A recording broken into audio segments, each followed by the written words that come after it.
কিছু মানুষ আছে দেখবেন শুধু ইংলিশ কথা বলে, শুধু ইংলিশ কথা বলে, কিন্তু তারা কারা?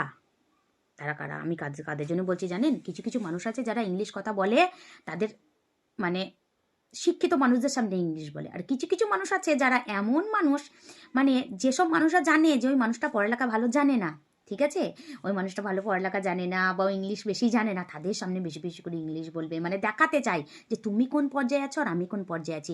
এটাই আমার কি মনে হয় জানেন? আমার মনে হয় যে যে ইংলিশ বলছে সামনের জন মূর্খ, ওই সামনের জনের মূর্খ থেকে যে ইংলিশ বলছে সে বেশি মূর্খ।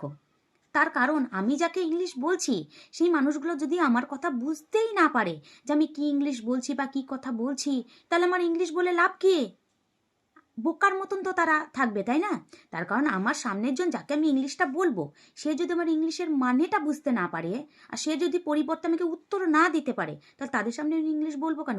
কিছু কিছু দেখবেন, আমরা তো বাংলায় বাস করি, বাঙালির মানুষরা কিছু কিছু মানুষের প্রত্যেকটা পদে পদে কথায় কথায় একটা করে ইংরেজি শব্দ চলে দেবে, এটা ওটা হ্যান ত্যান। আমার এত বিরক্ত লাগে না। আরে ইংলিশ বলতে চাও তো পুরোটা বল, আমি একটা দুটো ইংলিশ বলি। তার কারণ এখনকার ওই যে শব্দগুলো মানে চলাচল হয়, সেগুলো বেশিরভাগ মানুষই জানে।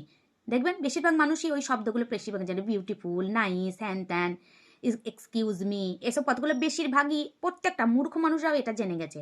গুড মর্নিং, গুড ইভিনিং, হ্যান ত্যান, যেগুলো মানে আমরা খুব চলাচল করি। কিন্তু কিছু কিছু মানুষ আছে যারা মূর্খ মানুষের সামনে যাবে, তো মানে যারা ধরেন খুব একটা পড়ালেখা জানে না, জানলেও খুব সামান্য, তাদের সামনে গিয়ে ভরভর ভরভর করে ইংলিশ ঝাড়বে। কথায় কথায় একটা করে বাংলা আর একটা করে ইংলিশ, একটা করে বাংলা একটা করে ইংলিশ, একটা দুটো মানুষের বেরিয়ে যায়, ঠিক আছে। আর কিছু কিছু মানুষ আছে বলেই যাবে বলেই যাবে।